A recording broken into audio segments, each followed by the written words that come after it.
og velkommen til den her video. Inden vi går i gang, så skal I bare lige vide, den her video den kommer til at indeholde reklamer. Så så ved I det. Der er sådan en, der hedder Axel her. Han har skrevet sådan en tegneserie her. Den hedder Fido. Han har selv fundet på det. Og så, så den her, der får man selvfølgelig Fido-kort med. Og Fido, det er som regel en hund, der går rundt. Der har man en blå kasket på, hvis I skal se ham. Ham der. Og der er blevet lavet mange tegneserier med ham. Folk er vilde med ham. Og ja. Så kan I bare læse på den her video også. Altså.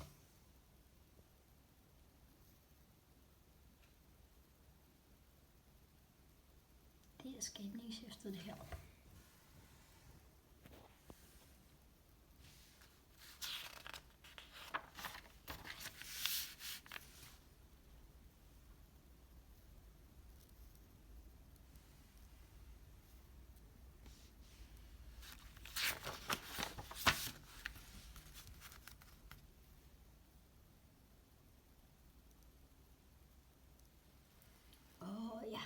Det skulle bare lige siges, at han har selv tegnet masser af de her tegneserier.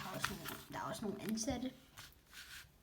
Så det er lige lidt sejt, at han selv kan finde ud af at tegne dem alle sammen.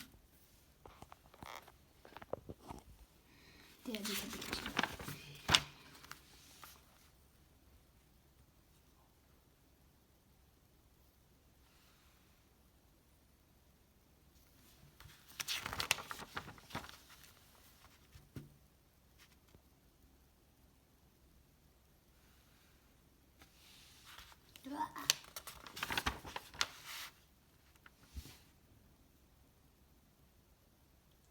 Her er Fido versus Cobra.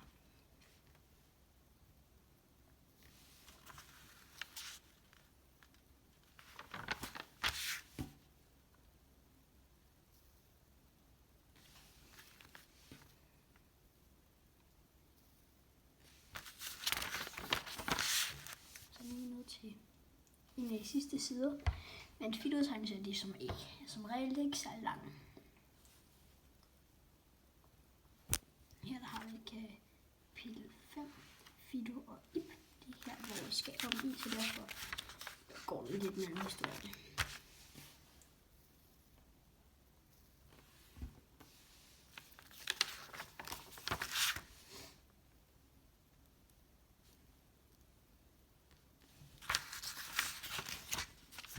Slut.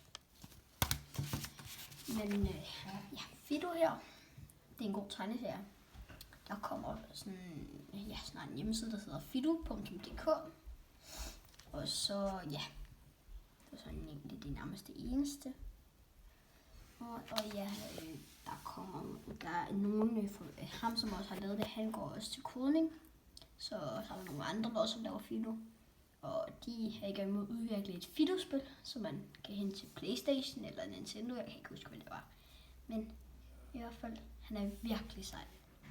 Hej. Og I må gerne, husk, I må gerne hoppe ned og like og subscribe til den her video, og det gør I bare lige herinde på kanalen også. Hej. Husk at købe noget Fido her. Det er